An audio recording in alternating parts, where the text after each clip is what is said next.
এখন আমাদেরকে আবার পরিশ্রম করতে হবে। তারেক রহমানের নেতৃত্বে আগামীর বাংলাদেশকে আমাদের গড়ে তুলতে হবে। সেই বাংলাদেশকে যদি আমরা গড়ে তুলতে চাই, আমাদেরকে সবাইকে ঐক্যবদ্ধভাবে আমাদের কাজ করতে হবে।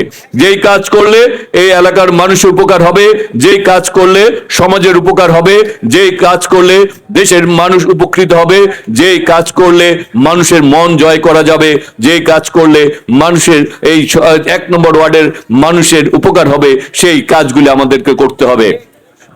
আমরা আমাদের কর্মের মাধ্যমে, আমাদের কথার মাধ্যমে, আমরা আমাদের জাতীয়তাবাদ আদর্শ, আমাদের পরিকল্পনা বাস্তবায়নের মাধ্যমে আমরা আমাদের দেশনেত্রী বেগম খালেদা জিয়ার স্বপ্ন, আমাদের শহীদ রাষ্ট্রপতি জিয়া রহমানের স্বপ্ন এবং বাংলাদেশের মানুষের যে স্বপ্ন দেখছে, এত সহযোদ্ধাদের যে ত্যাগ রয়েছে, আমাদের শহীদ শরীফ নুরুজ্জামান জনিদের মতো আমাদের হাজারো নেতা কর্মীর রক্তের বিনিময়ে আমরা যে গণতন্ত্র পেয়েছি, আমরা যে আবার নতুন একটি বাংলাদেশ পেয়েছি, সেই বাংলাদেশকে যদি আমরা প্রতিষ্ঠিত করতে চাই, তাহলে আমাদেরকে সবাইকে আবারও আমাদের কাজে অগ্রসর করতে হবে।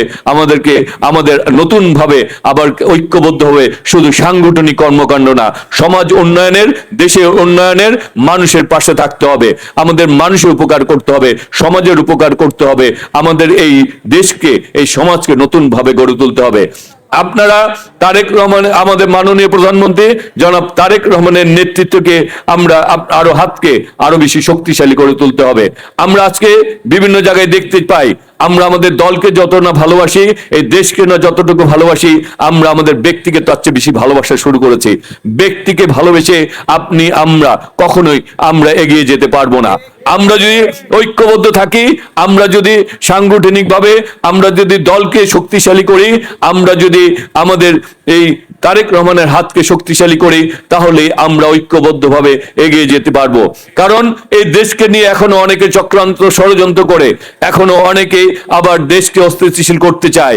আমাদের দেশের অনেক সমস্যা রয়েছে, মাননীয় প্রধানমন্ত্রী জনাব তারেক রহমান সেই সকল সমস্যার সম্মুখীন হওয়ার পরেও তিনি দিন রাত কষ্ট করে চলছেন দেশকে, দেশের মানুষকে যাতে একটু সুখে রাখা যায়, দেশের মানুষের কষ্টগুলি যাতে একটু হলে লাঘব করা যায়। সুতরাং আসুন আমরা সবাই মিলে, যেমনি ভাবে আমাদের দেশনেত্রী বেগম খালেদা জিয়ার নেতৃত্বে আমরা আন্দোলন সংগ্রাম করেছি, তারেক রহমানের নেতৃত্বে আন্দোলন সংগ্রাম করেছি, সহযোদ্ধাদের সেই রক্তের ঋণ শোধ করার জন্য আমরা সকলে ঐক্যবদ্ধভাবে আমাদের এই স্বাধীনতার চেতনাকে আমরা বুকে ধারণ করে আমরা আমাদের দলকে শক্তিশালী করার মাধ্যমে আমরা আগামী দিনে আমরা নতুন এক বাংলাদেশ গড়ে তুলব।